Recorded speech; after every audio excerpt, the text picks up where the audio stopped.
Hey guys, the Superhero Bibliophiles episode you're about to listen to was originally part of the Superhero Cinephiles Book Club, an exclusive Patreon subscriber show I used to run a few years back.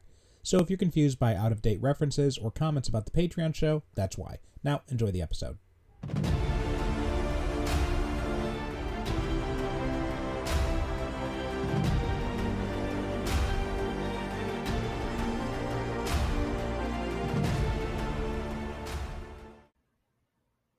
Welcome to the Superhero Cinephiles Book Club. This is the exclusive companion podcast to the Superhero Cinephiles podcast. So thank you, everyone who is listening to this. You're obviously a subscriber, and I appreciate the support. Now, today, we've got a really interesting book to talk about. We're going to be talking about Spider-Man Life Story by Chip Zdarsky and Mark Bagley. And joining me to discuss that is a guy who's been on the main show a few times. Just recently, we recorded an episode for him to talk about the 1977 Incredible Hulk pilot, and he's also been on before to talk about Punisher Warzone and Black Widow, and I think that's about everything that you've been on so far. And that is Ashley Stockdale. Ashley, how are you doing today? I'm good. How are you, Perry? I'm doing good. Golden Week just started here in Japan, so I had one class this morning, and now I'm officially done for the week. Right. Except for planning stuff for next week. Yeah, well, next week's going to be a nightmare. yeah. Everything is officially kicking into high gear next week, so I'm not looking forward to that. But anyway, today we're talking comics, and we're talking about you picked Spider-Man Life Story. Before we dive too much into the book, what's your history with Spider-Man? Were you a big Spidey fan as a comics reader? Or? Yeah, well, I was trying to think about that because I knew you were going to ask. And I mean, as I mentioned before, I got a ton of comics in the early 80s from a friend and kind of started collecting then. And that introduction to that was Secret Wars. So, I mean, of course, I was a fan of Spider-Man from the early days from the 70s cartoon show. The very, I don't know what you'd call it, psychedelic. The one that has the iconic theme song and the very bad animation. I think that was actually the 80s, if I'm not mistaken. I think it was earlier than that. The one with the Spider-Man. Really? Spider-Man okay. does whatever a spider can. I thought it was the 80s. I might be wrong. They were probably rebroadcasting it because you're born maybe several years after I was. Yeah. Well, there you go. But yeah, I mean, I was trying to think, like, do I have any kind of iconic, really Spider-Man memories? And for me, he's just always been there, and he's just always been like an integral part of the Marvel universe. But I can't really, like, I was kind of racking my brain for like, what's my favorite Spider-Man story? And I couldn't really think of one. Just because I'm very, I was more focused on kind of X-Men storylines, that kind of thing. But Spider-Man was always around, and he was always very, nice to see, and I was always happy to read him. So, okay, yeah, I came in from the for me it was the '90s animated series that they did on Fox, which had a whole lot of weird censorship rules around it, but that was what really kind of. I mean, I'd obviously been aware of the character. I'd seen like a bunch of the old live action Spider-Man TV show with. Nicholas Hammond from the 70s. Right. I'd seen a bunch of those, like they had him on VHS when I was growing up, and I'd seen a bunch of those. I had Spider-Man action figures. He was ubiquitous in pop culture, just like Superman or Batman. Yeah, for sure. So I was definitely aware of him, but it was really that 90s show that kind of made me a fan of him. And then it wasn't until maybe the early 2000s, I think it was during when Paul Jenkins was doing the Peter Parker Spider-Man comic books. That's when I started reading the comics, and then followed over with J. Michael Straczynski's run in the early 2000s. And then around that time, like around like 2005, 2006 is when I dropped out of comics just because of money and time. And I hadn't picked up a lot of Spidey books for a while until I had recently started getting into it again with Superior Spider-Man, and then that led me to going and picking up the rest of Dan Slott's run, and I've pretty much been following it ever since. And like I was thinking about it because I buy everything through trades now, and most stuff I'll just be like, okay, I'm going to wait until it comes on sale, or that looks interesting, let me make a mark to check that out later. But when it comes to, and I actually figured this out. There's actually 4 properties that I always make sure to pick up the new trades almost as soon as they come available, and that is Spider-Man, X-Men, Superman, and Batman. Okay. And so those are like my 4 go-tos now. There's like the four pillars of my current comics reading experience. But one of the things that, and I saw this one on sale one time, and Chip Zdarsky's name jumped out at me as one of the reasons to pick it up, because I'm not sure if you've read any of his work, but he did a run. I think he still is. I think it might still actually be in progress. A run on Daredevil that was just, incredible, and that made me really keen to check out this story when I saw this was out. What were the key elements of his Daredevil run?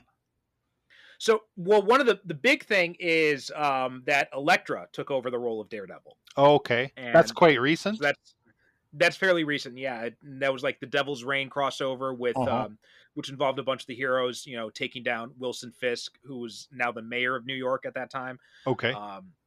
And it was like Matt was in jail for a period of time as well. So it was just a really good examination of his character, and had a lot of fallout from what had happened in the previous run that came before it. Right. And he's also been doing some Batman stuff too. And I'd read, I think it might be the first the first 2 books of his Batman run. It's really good as well. Okay. Yeah. I'm not sure if you're familiar with him at all. I mean, I've read some of that stuff, and I've definitely read some of the Daredevil stuff. But yeah, I mean, there's just so much that it's really hard to keep track of everything. Yeah. It is. I think the last Daredevil story I really remember clearly was when he got married again to a blind woman. Oh wow, that was a while back. That's like it's been almost 20 years now, I think. Oh really? That long ago? Oh my god. What about when maybe more like 10 years. Maybe about 10 years now. Didn't he take over the Hand at some point too? Yeah, that was also about like so that was the Bendis run is what you're talking about, and when he married Milla, and then at the end of Brubaker's run, I think it was Andy Diggle took over after that, and that was when they did the Shadowland stuff when he took over the Hand. Okay. And then after that came the Mark Waid run, which was one of the best runs ever. I definitely recommend checking that out. Yeah, as I say, they just all start to blend into each other after a while. There's a lot of stuff, yeah. Now, the big conceit of this story is that because I'm not breaking any new ground or surprising anybody when I say this, but in the Marvel universe, right, in terms of the actual universe itself, Peter Parker has not been Spider-Man since 1961. Well, no. He'd be obviously a very, very old man then. And so they use the floating timeline or the sliding time scale, whatever you want to call it, where the characters aren't fixed to a specific point in time. So for a while, it was like the general rule was that, it had been 10 years since the Fantastic Four's flight into space, or 5 years. And then that's kind of expanded. Now it's like kind of like, all of Marvel modern continuity, everything after World War II, everything from the 1960s on, roughly occurred within the past 15 years is how it's generally referred to. And there are obvious discrepancies in that, right? There's like the rapid aging where the characters who were introduced as kids are adults, but everybody else is still the same age. Yeah. Franklin Richards is still a little kid in a lot of the times, though, inexplicably. Yeah. Now he's about 15, 16, is he? He was aged up. I'm not up to date on the Fantastic Four stuff, but I know in the most recent X-Men Fantastic Four crossover, he was like 15 years old in that, I believe. Yeah, they kind of I can't keep track of all that either. Peter for me, Parker for me is he hasn't been a teenager for a very long time, but he's kind of, to me, he's been in his early 30s, late 20s for a really long time. That's kind of how I view him too. Like jumping back and forth. Yeah, which kind of fits within that, like, you think about it, like the 15-year time frame, kind of it fits in because he got his powers at 16. Yeah. Now the conceit of this series is that what if Marvel time didn't exist? What if these characters aged in real time. And it's not the first Marvel book to do this. Garth Ennis's Punisher Max series did this, where it established that he was, and that was also set outside the Marvel universe too, but it established that he had been, active. He was an actual Vietnam vet, and he'd been active since his family was murdered in like the 70s. So he'd been, waging this one-man war on crime, which was at that point like about 40 years. Yeah. So he's all in his late 60s or whatever. Yeah, he was getting up in there, and that basically that series ran through the end of his life, basically too. Eventually, they killed him at the end of it.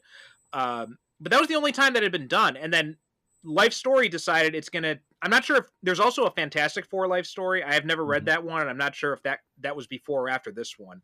I think it was after, but I haven't read it yet either. It was after. Yeah. Okay. But yeah, it took that idea, and it's basically like each book. It's a 5-book series. Each book examines a different decade in Peter Parker's life. So the first issue's set in the 1960s, second is the 1970s, 1980s, 1990s, all the way up until the 2010s. And there's also the annual, which came out a year after, but is also included in this collection that has it shows it from basically that same time frame, but in a condensed manner from Jameson's perspective. Yes. So what did you think reading through this? Well, I had heard about it from a podcast that I listened to. The guys on there do recommendations for things to read. So I decided to pick it up because they had kind of raved about it. And I remembered enjoying it the first time I read it. And then I was reading it again just this week with a little more critical eye, because I knew I'd be talking to you about it. And I mean, I enjoy it, but I think there are some issues with it that kind of pull me out of it a little bit. It can be a little clunky in places because they're trying to kind of, shoehorn in as much as they can into an issue, because an issue itself doesn't really take place in much more than a few days, but it has to kind of for the most encapsulate the whole decade within that 1 or 2 days. So I found some of it was a little bit, kind of pushed in there a bit. It also did a really interesting thing where they tried to work in all these like major Spidey story events into the narrative and try and work that out, and it in some interesting ways. I think if you're a Spidey fan, I think it definitely will. There's a lot of Easter eggs for you sure. if you're a fan of Spider-Man. Like, that's what it is entirely. It's Easter egg central. yeah. I mean, you've got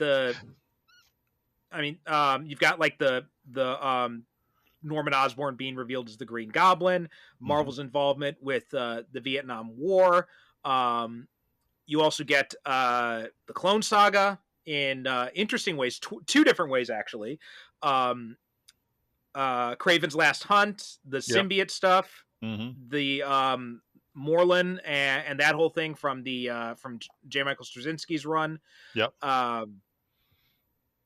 And it makes some interesting changes too. Like like in this one, we don't have the death of Gwen Stacy. We do, but not in the same way. We don't get that classic storyline. We don't I thought was an interesting. It was an interesting way to do that. What did you think of? So you said some of the changes or some of the things that he did were kind of clunky. What were some examples that you could think of? Well, I don't like specifically for me the just kind of trying to say everything all at once to kind of set up the story. It got better actually as the series went on. But I found the first issue was kind of like they're trying to really explain too much about everything and remind us who everybody is. I mean, in general, I found it quite good. But the one thing I don't know if I should talk about it so soon because it's not till a bit later, but no, it's okay. Go for it. The Jessica Jones thing I didn't get at all. Like it seemed to serve no purpose whatsoever because she doesn't really have a connection to Spider-Man in his overall story. And it just seemed like, oh, we need to give him a girlfriend because he's single right now. So did you ever read Bendis's Avengers work? Yes, I did. Yeah. Okay, so maybe you just don't remember because it was such a long run, but there was a point in the run where Peter reveals his identity to the other Avengers, Yeah. and Jessica goes, "Oh my God, Peter Parker! We went to high school together, All and I had such right. a crush on you back then." So I think that was thrown in as like this Right, little Easter right, egg. right. Okay, I forgot that they had supposedly gone to high school together. Because for me, Mhm. she is, she's Luke Cage's woman. You know, Right, right. so yeah, so yeah, I'd But yeah, I forgotten mean about that part.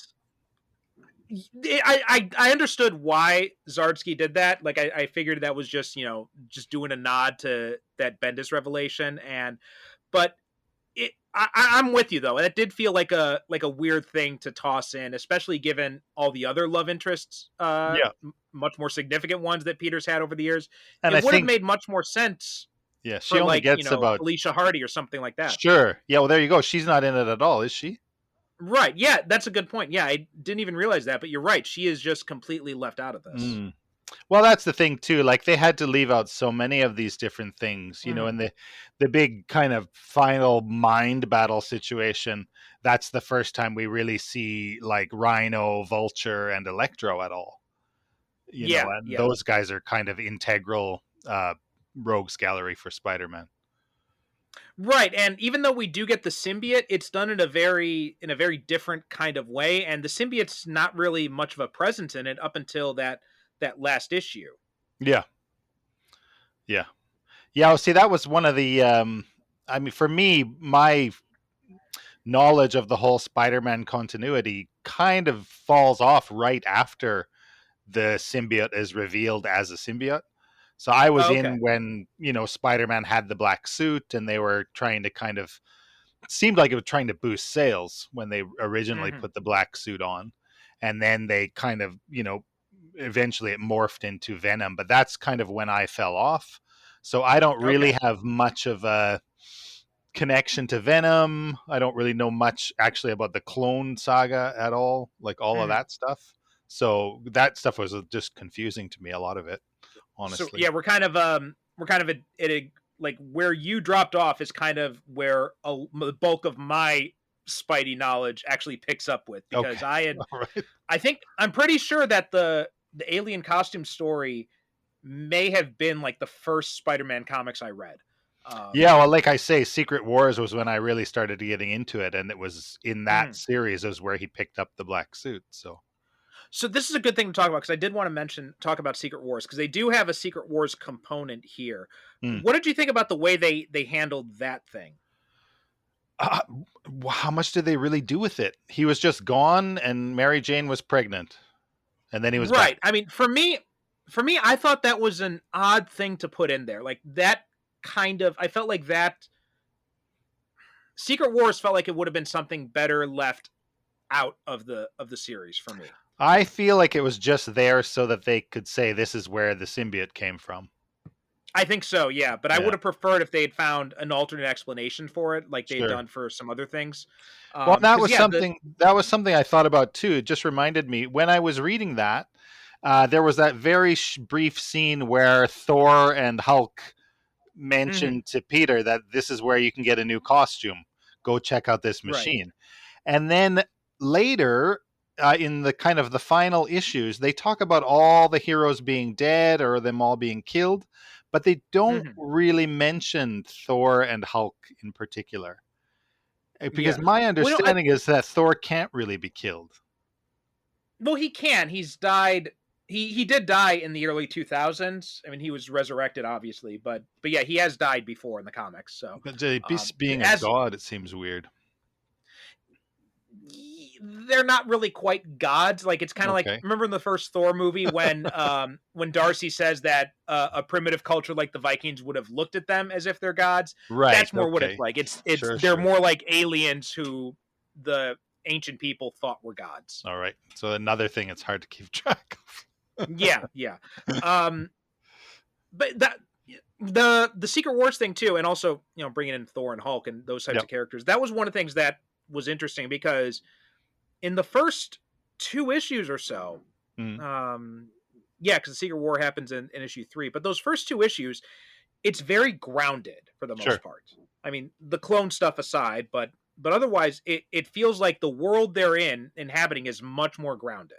Yeah. I mean, you've got, when Vietnam breaks out in the beginning of the first issue, you've got Iron Man and Captain America being involved in the war, which logically makes a lot of sense. I mean, Tony Stark's a weapons manufacturer. Cap he's a soldier. Mm-hmm. He goes there. He sees that this isn't the same thing as like fighting the Nazis. So he forms a resistance type of thing. All that makes total sense. Sure. And also, was there anything like that ever in the comics? No, not really. Like, there's references to Vietnam. It reminded me a little bit of Watchmen. That part a little bit. It. That's what Watchmen was actually a very good comparison. What I was thinking, like this, in a lot of ways, this is probably the closest Marvel has gotten to doing their version of Watchmen. I think, at least as far as what I've read, in terms of like what happens, because one of the interesting things about Watchmen that I think most people overlook the first read through, and you only kind of pick up on subsequent read throughs, is just how much the presence of superheroes has changed the world. Yep. So you've got, Dr. Manhattan gets involved in Vietnam, and because of that, he's able to end the war. Vietnam becomes a U.S. state because after the success of that, Richard Nixon is able to undo term limits and be able to run for 4 consecutive terms. Right. And he's got the comedian at his beck and call, so he's able to send the comedian out to kill Woodward and Bernstein. So Watergate never becomes a thing. And like all these, and even Dr. Manhattan, right? He finds a way to develop electric cars. So you've got electric cars driving around all over the place. And that continues in the Watchmen TV show, which I thought did a brilliant job of picking up on those changes. So you had things like, you don't have the Reagan Revolution. Instead, you get Robert Redford as president. If that happens, then you've got a whole different way of how the 80s up until the present evolves. So yeah, well, that was one thing I felt interesting. Yeah, that's some of the interesting stuff was the Vietnam stuff, I thought.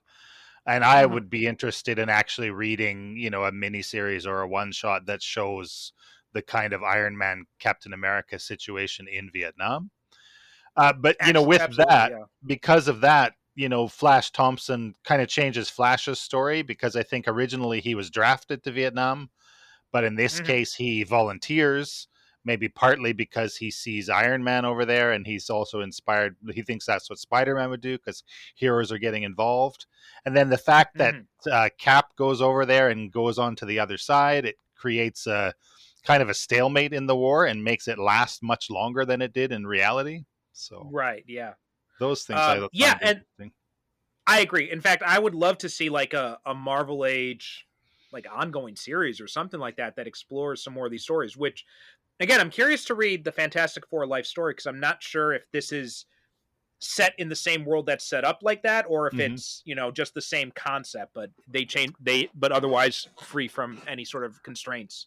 I would assume it's probably not connected at all. I would assume they're going to call it a different Earth.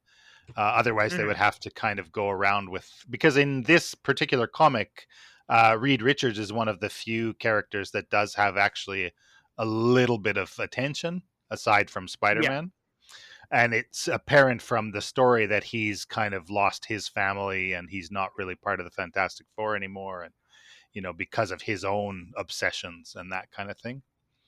So, and that weird goatee they gave him in the second issue, first appearance. I was like, is that Reed Richards or Baron Mordo?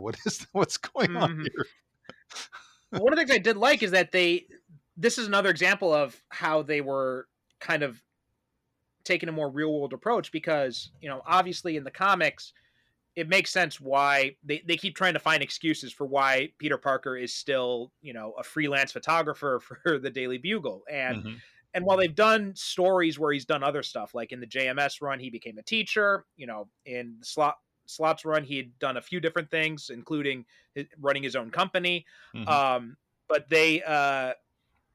really, they always seem to find a way to dial it back and go back to the idea of him being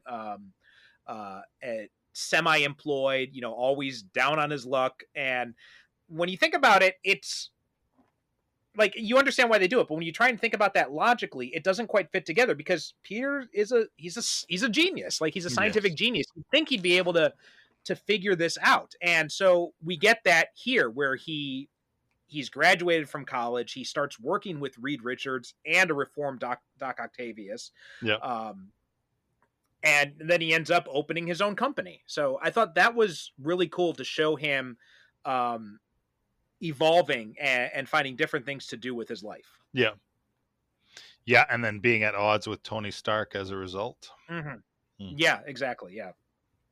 Well, also, and then speaking of that, they also, like, this is where things started to lose me, was in the final issue, when they have the whole idea is that because of the Civil War, the heroes were so busy fighting each other that they weren't able to notice Doom, and then Doom is basically taken over the planet, I guess, is kind of what they're looking at. And now all the old heroes are dead. Peter is the leader of the resistance movement, which includes a lot of young heroes like Miles Morales they bring in, and also they mention Kamala Khan. Yeah. His daughter is one of them as well, but and she's wearing the Spider-Woman costume from Ultimate Spider-Man too, I noticed. Yeah. But that felt like an odd thing too. The idea of, like, they're in the 2010s. I think maybe they took it too far apart from the real world in that last issue. What did you feel about that? It seemed to me that they were kind of implying that the people got sick of the heroes, and then because the heroes were always infighting, they were like, never mind, let's just embrace Doom as our leader, which was I mean, also equally weird.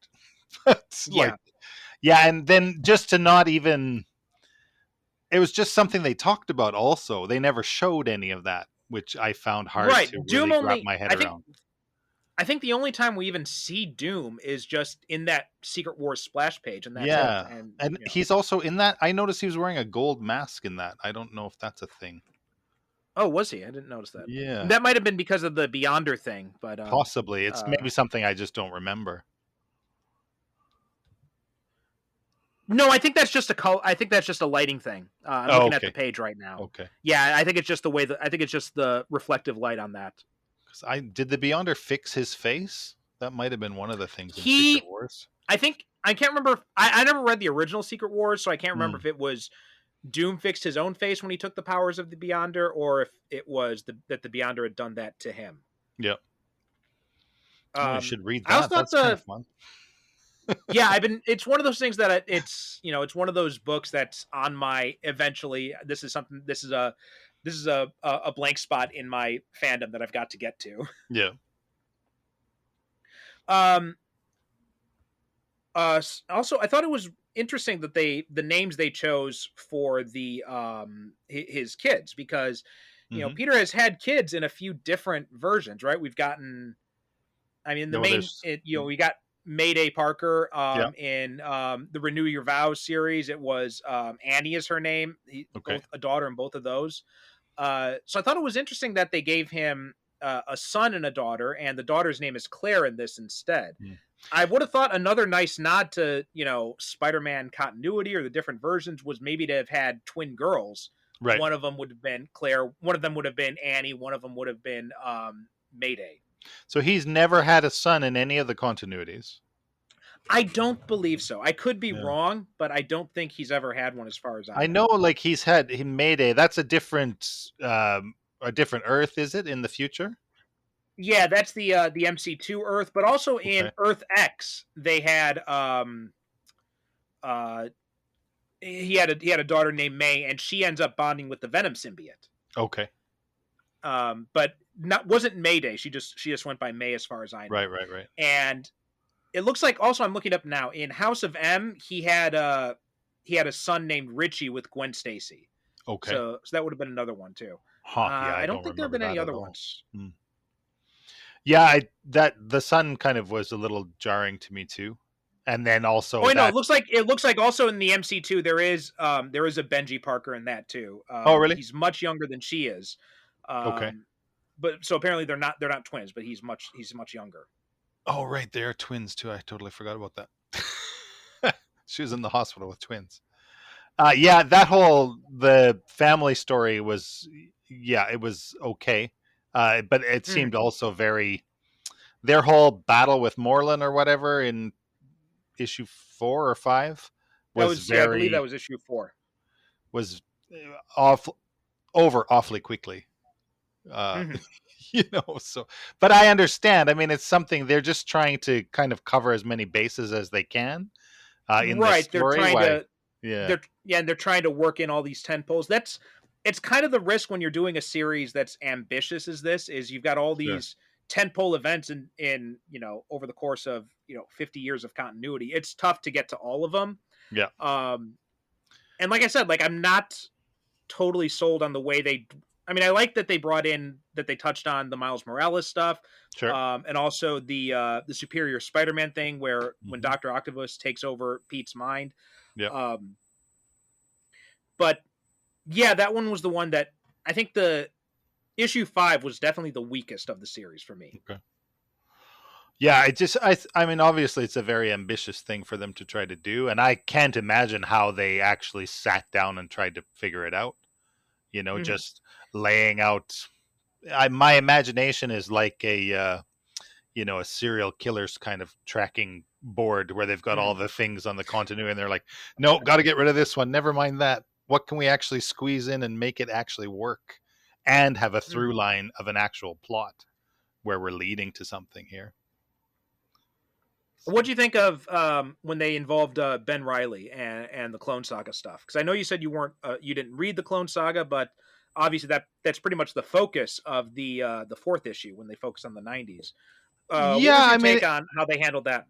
It was okay. I mean, I was curious to know, were those plot points something that was all included in the Clone Saga? Was there the double switch of who's a clone and who's not a clone? Yeah, you know what? If you you should go and listen to the Comically Pedantic podcast. We had those guys on for when they talked about the Power Rangers movie, and they're currently doing a read through of the Clone Saga, and they bring in a lot of background information about the Clone Saga and what was going on at the time, and they run through the whole thing, story arc by story arc mostly. Yeah. But it was one of those things where the writers had this idea, and it was supposed to be like, not more than like a year was how long the story was supposed to run. But it became, actually, I think it might have been even really been supposed to be less than a year, but it was selling so well. And so the guys in the marketing department, they were like, we keep this going. So they kept trying to come up with increasingly convoluted ways to extend the life of it. So you had a lot of things like, there's this revelation at one point that, Ben's not the clone, Peter's the clone. So, and then that threw everything into chaos. But then there's another one who is, maybe they're both clones. And it's like this entire back and forth. And there's all this like bait and switch in it. And they walked it all back and retconned it, or what? They had retconned it all. Yeah. It was eventually, when the Clone Saga ended, they basically ended it on this idea that Ben Reilly is the original Peter Parker. Peter is the clone. So then Ben takes over as Spider-Man. Peter goes off to be with MJ. He's losing his powers anyway, and MJ's pregnant at that time. And then Ben had about a year or more as a run as Spider-Man himself, and didn't prove very popular. So then they decided to walk everything back. They did the series. They did a story arc called Revelations, where they revealed that Norman Osborn was behind everything, which was definitely a retcon. And he was behind all the fake outs too, just as a way to torment Peter. So they got rid of the baby. And then Ben dies. And when Ben dies, his body dissolves into dust, proving that he's got the clone degeneration, that he was the clone the entire time. Okay. So then Peter knows that he's the original and takes up the mantle of Spider-Man again. Okay. Aren't there still some clones of Peter in the Marvel Universe now? So Ben Reilly is still around. Kane is also still around. He was also one of the clones. I think Kane the guy with the long hair? Yes, yeah. Okay. He took over as the Scarlet Spider later on in the mid to late aughts, I think it was. Okay. And that was actually a pretty good series too. And that's in San Francisco Ben Reilly came back. Something? That was in Texas, actually. Oh, in Texas. Wow. Yeah, I think it was in Houston, if I'm not mistaken. Uh-huh. It was a really good run. It was by Chris Yost, who had done he had done like a bunch of the X-Men animated, like X-Men. He's the guy who created Wolverine X-Men X-23, animated wasn't series. Yes, yeah, X-Men Evolution. He did that too as well. he? Yeah. And also him and Kyle and Yost. I think they also both wrote Thor Ragnarok, if I'm not mistaken. Okay. Or they had a hand in writing it, or something like that. But yeah, that was a really good Spider-Man series. It's got super confusing, and I know that like now in the, I mean, or a couple of years ago or whatever, there's like how many different Spider family members? You know, there's they've done they've introduced a bunch of the different characters over the years. There might be like which surprisingly none of them. Yeah, we don't really have much of a they had established the Spider-Verse where we got like all these different Spider-Men from different realities.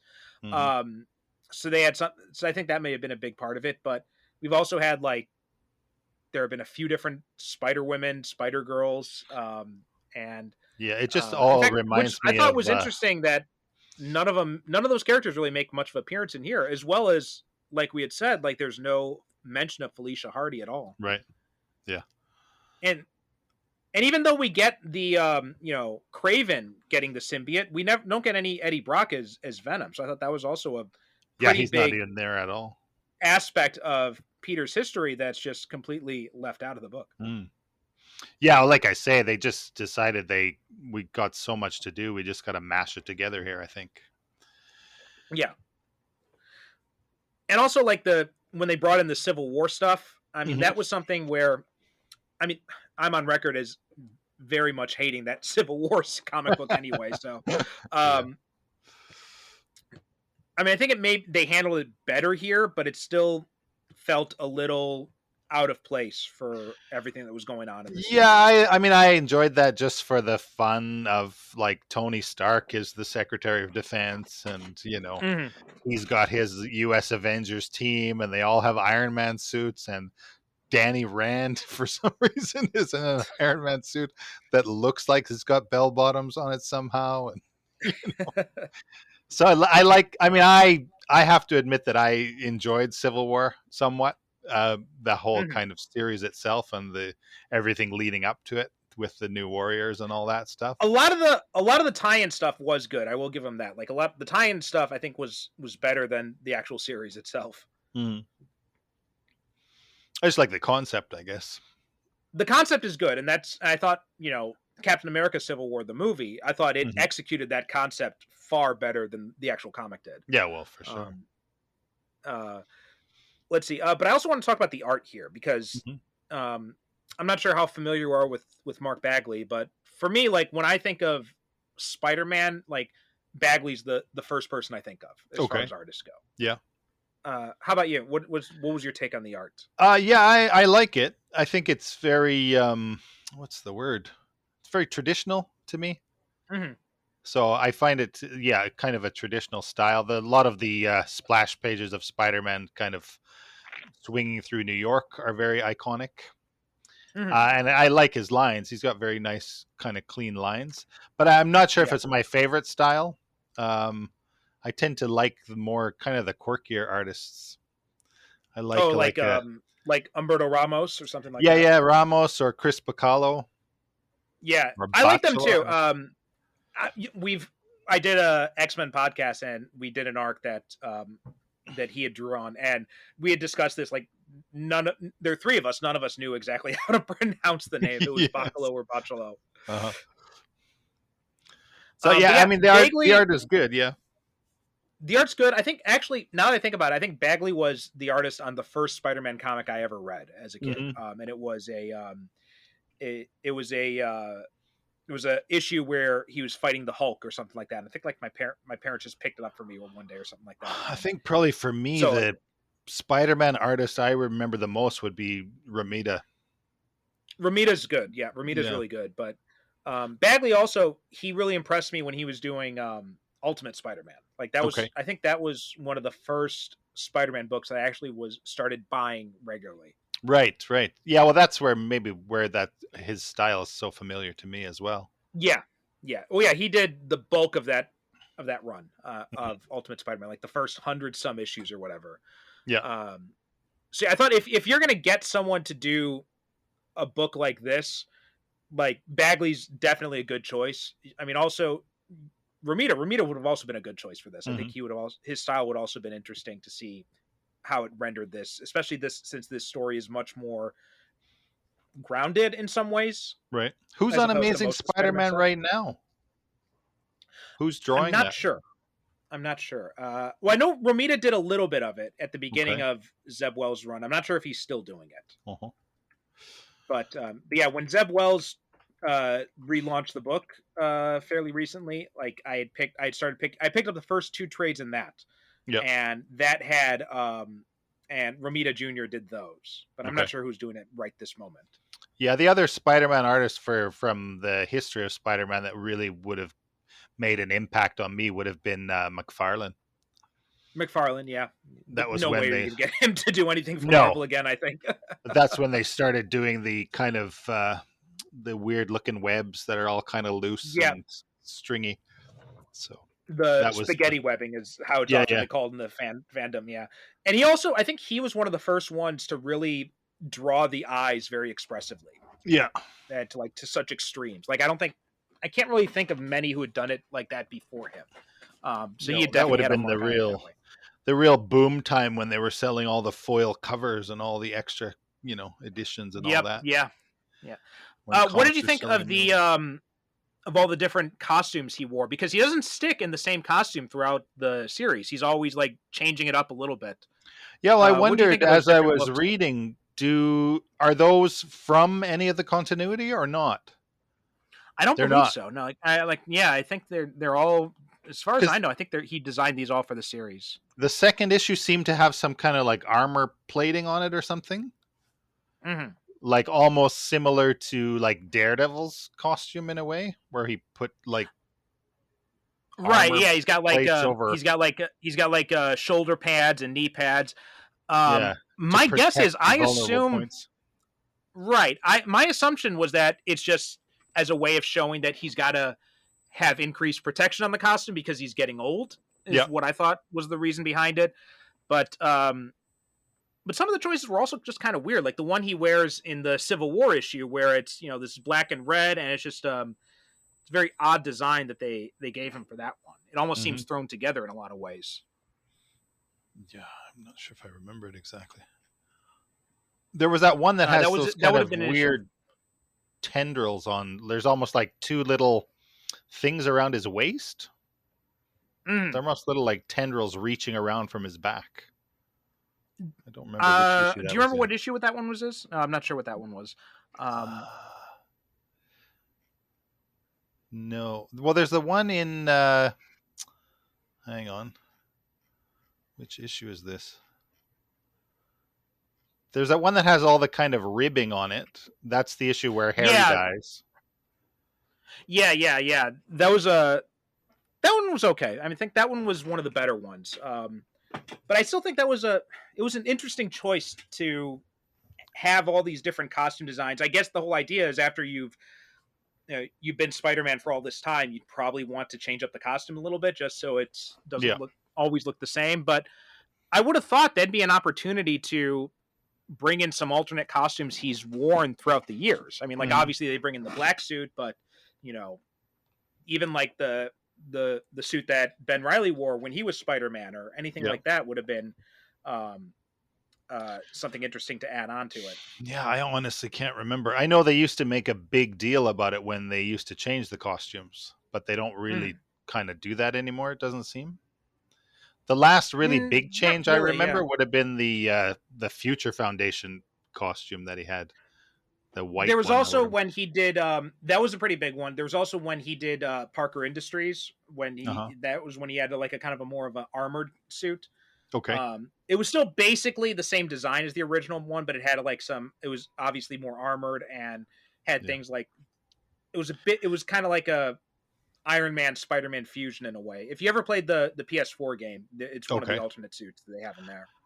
Yeah, well, I was thinking about the costumes a little bit when I was reading the last issue and then thinking about, okay, Peter's 72 now and like, who's making these costumes and why? Why are they still wearing these like skin tight spandex suits? It doesn't seem to be the most practical type of wear, even when they're going into space or whatever, like. But that's comics. Yeah. I kind of like the last costume, I think. It was okay. I thought the fact that it was like this split design, I thought was kind of an odd choice. Yeah, I was kind of looking at it to see if like Miles was a matching half or not, but I don't think so. Right? Yeah, I don't think so. No. So yeah, that was a weird choice, I thought. I also wonder, like, why do they need to wear the spider masks under their helmets? Yeah, that was an interesting, weird choice too. What did you think of the last issue, the annual with focusing on Jonah's life and viewing things through his lens?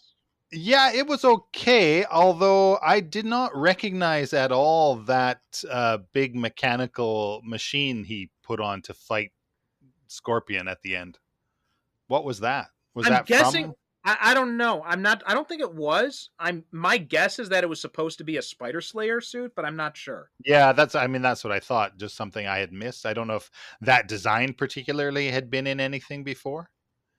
But yeah, I liked the concept of Jonah being stuck in prison for years and years and years because of it makes sense too. It makes that's an example of something that, a real world consequence would make sense for this kind of situation. Yeah. And then we also because of that, we got to see John Jameson a little bit. We also got a little bit of Captain Stacy, which we hadn't really seen.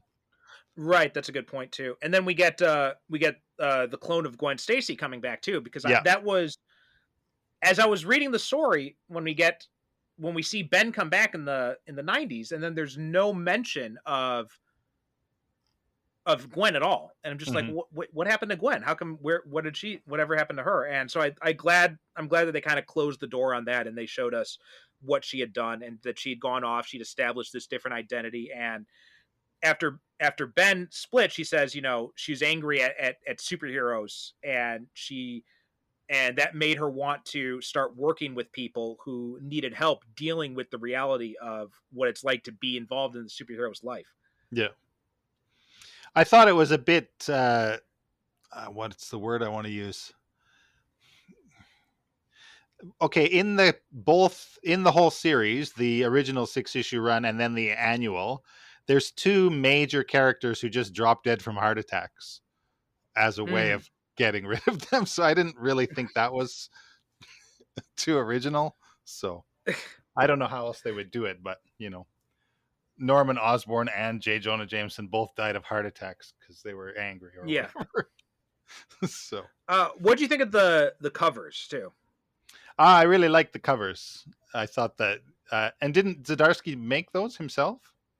Yeah, he designed the covers for all of these, and he said that he had wanted to kind of stick to like one color theme for each one of them. Although then eventually they had to throw in a different one, but yeah, I think the colors are great. It does a good job of capturing all of the different eras in one quick image, as well as like connecting it to each of these.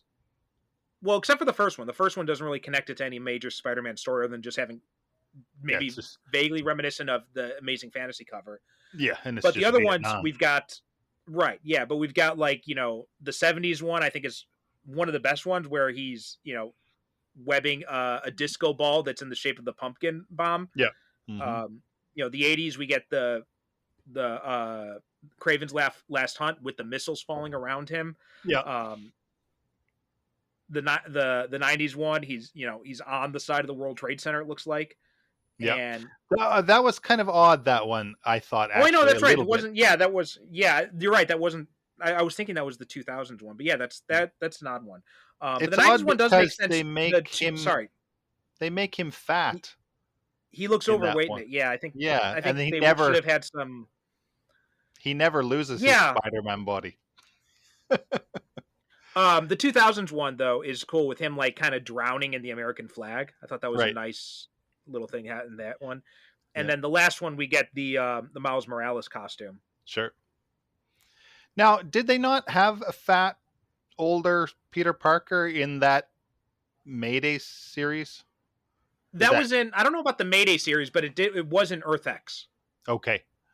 Yeah, because I remember a paunchy Spider-Man from something. Yeah, that was in Earth X. I don't think, I mean, I've never read the Spider-Girl series that Mayday was in, but I don't believe he was overweight in that. Right. But yeah, overall, I think this was a great story. I really enjoyed how it tried to find a way to work all the years of Spidey continuity together and to try and set it in real time. I thought it was a really innovative attempt. And like I said, I didn't realize until now when we started recording that there was a Fantastic Four life story too. So I'm really curious to check this out as well.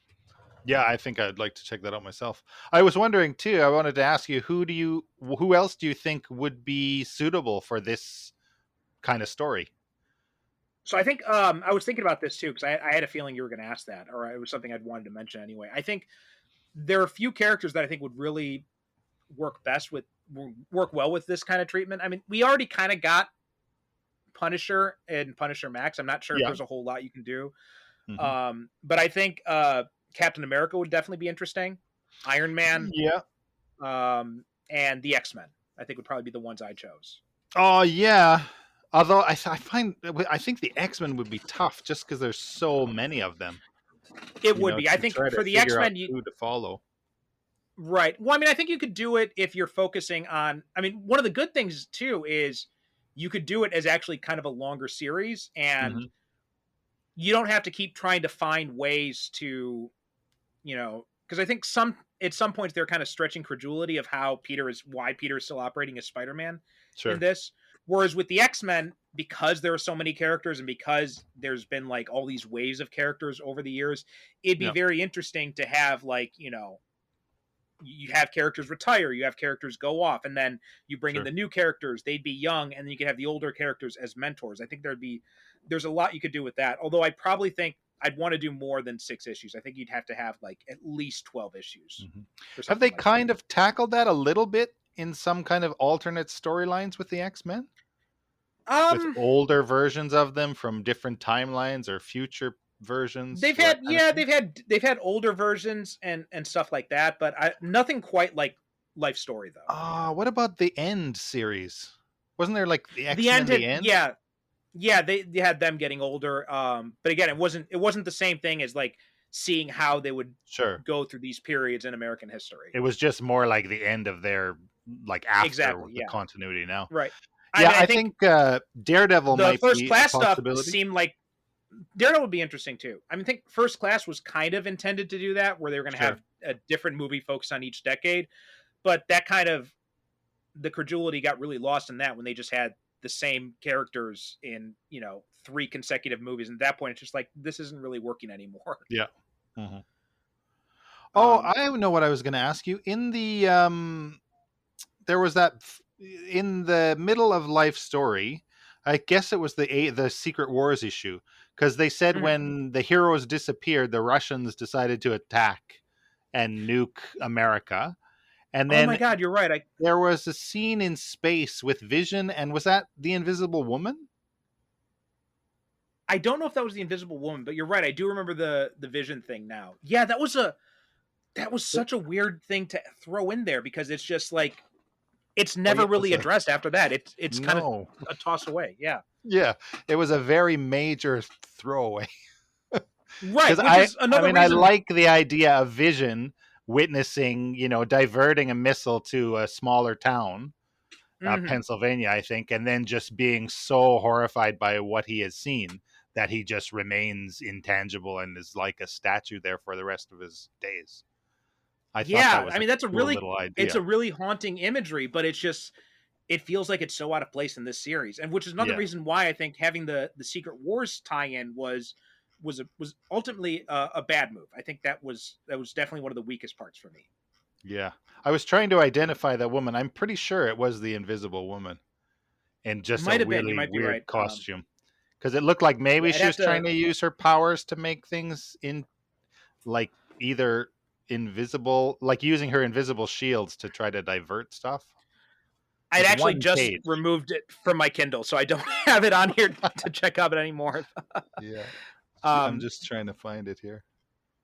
Yeah, I'm pretty sure that was, yeah. But again, just a weird little throwaway and never mentioned again. Yeah. I mean, but overall, I definitely recommend, especially if you're a Spidey fan, if you're familiar with all this continuity, you definitely want to read this if you haven't. It's totally worth the price.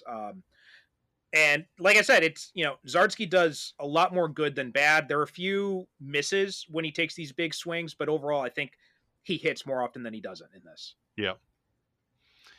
Yeah, one thing I would say is that it's maybe a little more depressing than it should maybe, be. Yeah.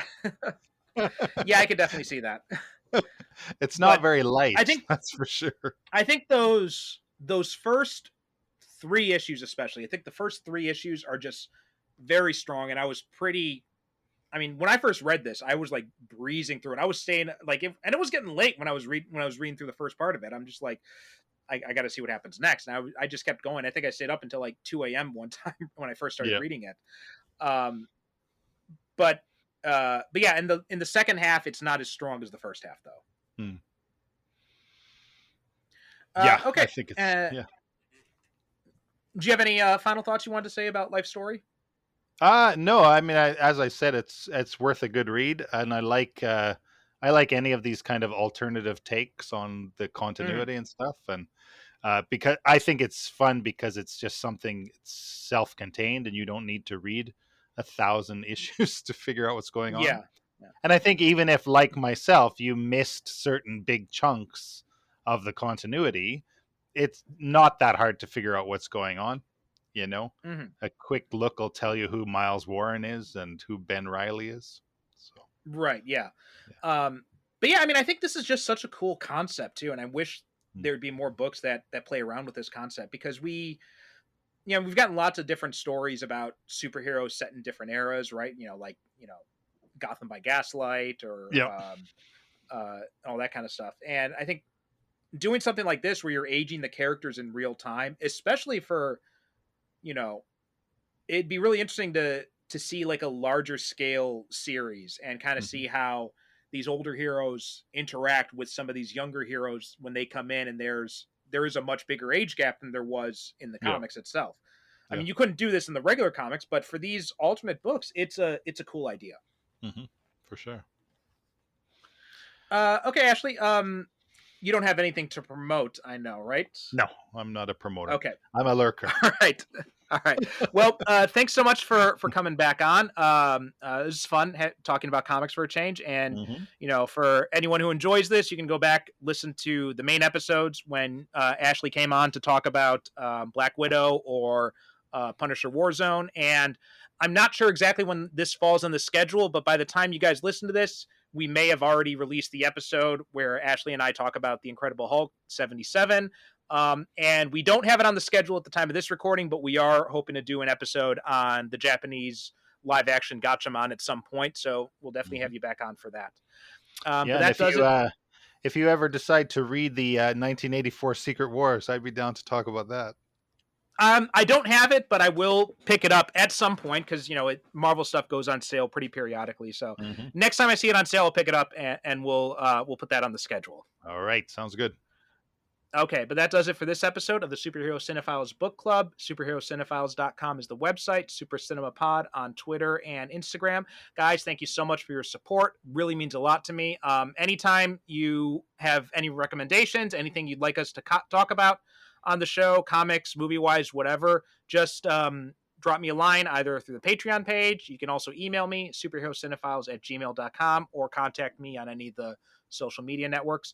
And that does it for this episode, and that does it for this month's installment of the Book Club, and we'll talk to you next time. Thank you for listening, and as always, good night, good evening, God bless.